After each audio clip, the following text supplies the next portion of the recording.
উত্তরায় milestone school and কলেজে বাংলাদেশ বিমান বাহিনীর যুদ্ধবিমান বিধ্বস্ত হয়ে বহু শিক্ষার্থী হতাহতের ঘটনা ঘটে।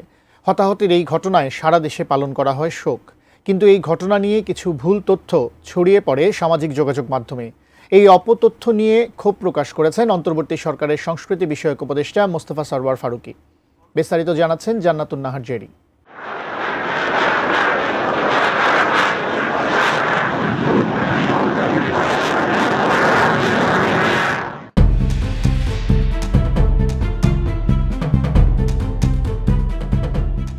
রাজধানীর ঢাকার উত্তরায় মাইলস্টোন স্কুল অ্যান্ড কলেজ ক্যাম্পাসে বাংলাদেশ বিমান বাহিনীর একটি যুদ্ধ বিমান বিধ্বস্ত হয়ে হতাহতের ঘটনা ঘটে।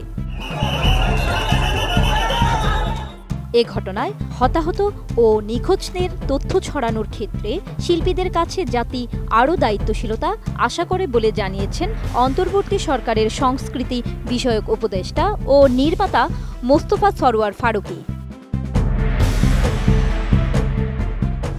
ভুয়া হেডলাইন দেয়া লেখা শেয়ার করে মানুষকে আর ট্রমাটাইজ না করার অনুরোধ করেছেন তিনি।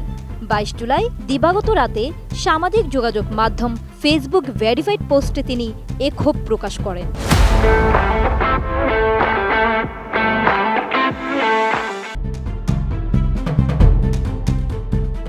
সংস্কৃতি বিষয়ক উপদেষ্টা মোস্তফা সরওয়ার ফারুকী লিখেছেন, আমাদের বেশ কয়েকজন বিখ্যাত অভিনেত্রী, অভিনেতা, পরিচালক গত 3 ঘণ্টায় তাদের প্রোফাইল থেকে একটি ভুল তথ্য পোস্ট করেছেন, যার হেডিং মাইলস্টোনের উপর বিমান বিধ্বস্তের ঘটনায় যাদের পাওয়া যাচ্ছে না তার মধ্যে একজনের পোস্ট 1300 বারেরও বেশি শেয়ার হয়েছে। তিনি এটা ডিলিট করেছেন একটু আগে। ভুয়া তথ্যে বলা হচ্ছে মাইলস্টোনের প্রায় 46 জন ছাত্রছাত্রীকে পাওয়া যাচ্ছে না। এইরকম অবিশ্বাস্য কথা কি ভুল করে ওনারা শেয়ার করলেন, নাকি এটা একটা সম্মিলিত উদ্যোগ? এরকম ট্রমাটিক বা আঘাতগ্রস্ত একটা বিষয় নিয়ে এমন দায়িত্বহীন পোস্ট সত্যি দুঃখজনক।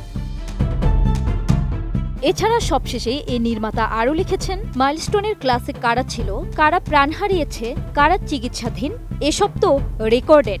সুতরাং দয়া করে ভুয়া হেডলাইন দেওয়া লেখা শেয়ার করে মানুষকে আরও ট্রমাটাইজ করবেন না।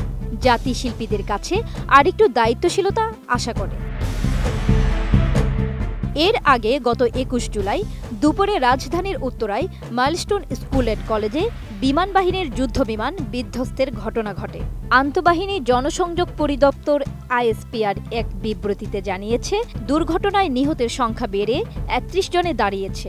দুর্ঘটনায় আহত হয়ে বিভিন্ন হাসপাতালে ভর্তি আছেন 2 শতাধিক।